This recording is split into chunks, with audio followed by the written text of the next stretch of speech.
اور جب موسیٰ ہمارے مقرر کیے ہوئے وقت پر کوہ طور پر پہنچے اور ان کے پروردگار نے ان سے کلام کیا تو کہنے لگے کہ اے پروردگار مجھے اپنا جلوہ دکھا کہ میں تیرا دیدار کروں۔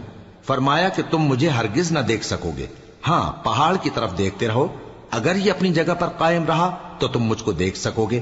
پھر جب ان کے پروردگار نے پہاڑ پر تجلی کی تو اس کو ریزہ ریزہ کر دیا اور موسیٰ بے ہوش ہو کر گر پڑے۔ پھر جب ہوش میں آئے تو کہنے لگے کہ تیری ذات پاک ہے اور میں تیرے حضور میں توبہ کرتا ہوں اور جو ایمان لانے والے ہیں ان میں سب سے اول ہوں۔ فرمایا اے موسیٰ میں نے تم کو اپنے پیغام اور اپنے کلام سے نواز کر لوگوں سے ممتاز کیا ہے، تو جو میں نے تم کو عطا کیا ہے اسے تھامے رکھو اور میرا شکر بجا لاؤ۔ اور ہم نے تورات کی تختیوں میں ان کے لیے ہر قسم کی نصیحت اور ہر چیز کی تفصیل لکھ دی۔ پھر ارشاد فرمایا کہ اسے مضبوطی سے تھامے رہو اور اپنی قوم سے بھی کہہ دو کہ ان باتوں پر بہت اچھی طرح عمل کریں۔ میں انقریب تم کو نافرمان لوگوں کا گھر دکھاؤں گا، جو لوگ زمین میں ناحق تکبر کرتی ہیں ان کو اپنی آیتوں سے پھیر دوں گا۔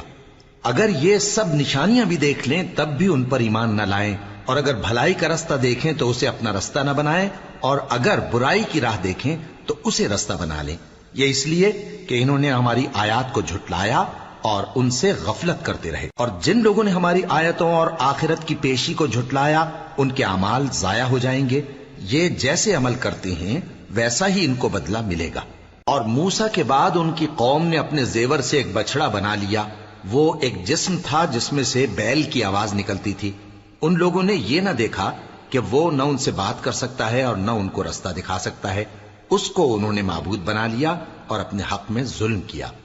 اور جب وہ نادم ہوئے اور دیکھا کہ گمراہ ہو گئے ہیں تو کہنے لگے کہ اگر ہمارا پروردگار ہم پر رحم نہیں کرے گا اور ہم کو معاف نہیں فرمائے گا تو ہم برباد ہو جائیں گے۔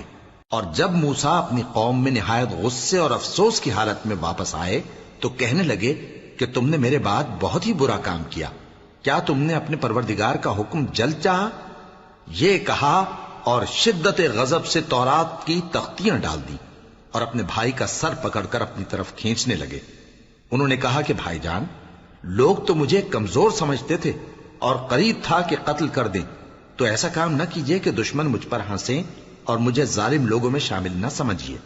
انہوں نے دعا کی کہ اے میرے پروردگار مجھے اور میرے بھائی کو معاف کر دے اور ہمیں اپنی رحمت میں داخل کر، تو سب سے بڑھ کر رحم کرنے والا ہے۔ جن لوگوں نے بچڑے کو معبود بنا لیا تھا ان پر ان کے پروردگار کا غضب واقع ہوگا اور دنیا کی زندگی میں ذلت نصیب ہوگی، اور ہم افترا پردازوں کو ایسا ہی بدلہ دیا کرتے ہیں۔